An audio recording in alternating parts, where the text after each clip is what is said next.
Tentu saudara tahu, bahkan sering mendengar bahwa Tuhan seringkali memakai orang-orang yang tidak berkualitas, orang-orang yang banyak kelemahan untuk dipakai Tuhan di dalam perkara yang besar.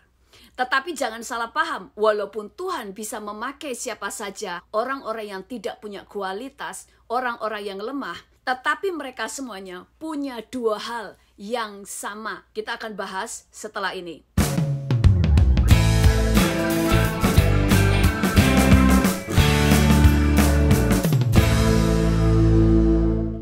Tuhan memilih Gideon.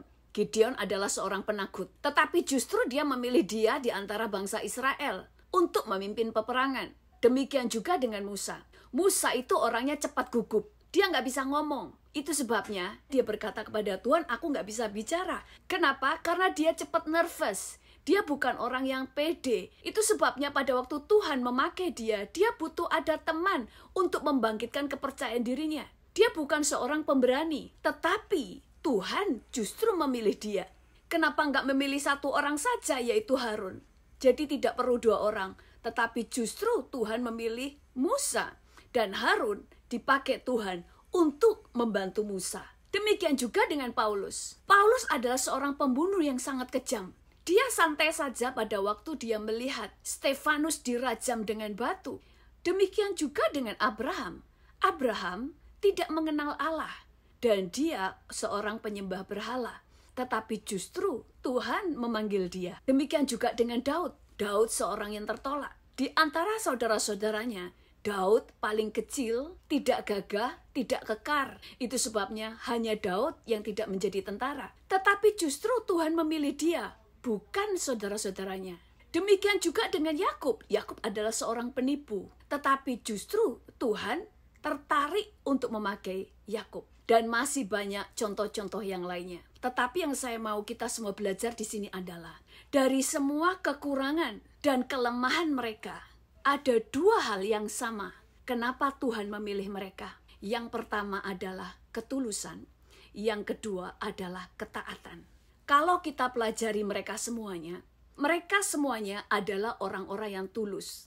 Tulus artinya mereka adalah orang-orang yang apa adanya. Bukan orang-orang yang munafik.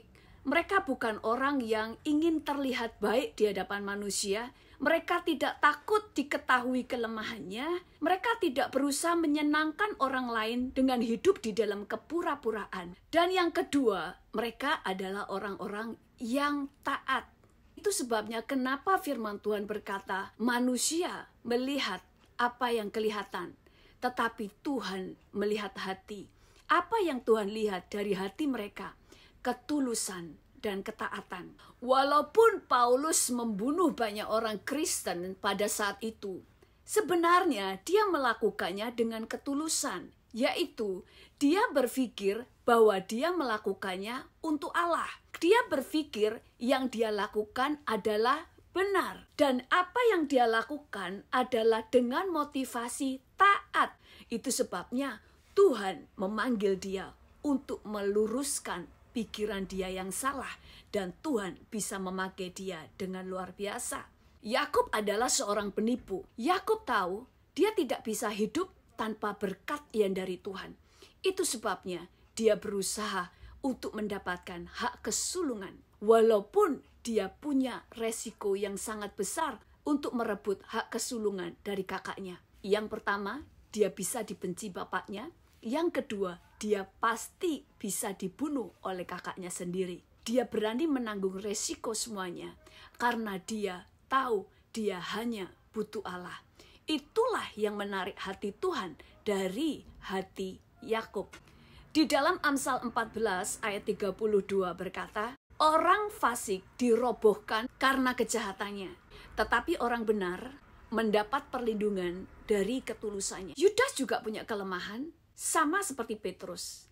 Tetapi Tuhan tidak bisa memakai dia karena hatinya tidak tulus. Kita seringkali melihat orang dari penampilan luarnya. Oh, orang itu kelihatan baik, orang itu ngomongnya halus, orangnya sopan. Tetapi Tuhan tidak melihat apa yang di luar. Tuhan melihat apa yang di hati. Kita lihat dari semua orang-orang yang dipilih Tuhan ini. Semuanya begitu dipanggil Tuhan, walaupun mereka tetap punya kelemahan. Tetapi mereka semuanya pada waktu dipanggil Tuhan, semuanya berlaku sama, yaitu taat mengerjakan apa yang Tuhan inginkan. Itu sebabnya Tuhan tidak mencari orang baik, tetapi Tuhan mencari orang yang tulus dan bersedia taat kepadanya. Jadi, walaupun Tuhan bisa memakai orang jahat, Tuhan bisa memakai orang-orang yang lemah dan banyak kekurangannya. Tetapi tetap Tuhan tidak sembarangan memilih orang. Tetapi Tuhan akan memilih orang-orang yang memiliki dua sifat ini, ketulusan, dan mereka berani taat untuk apa yang Tuhan perintahkan. Tuhan Yesus memberkati.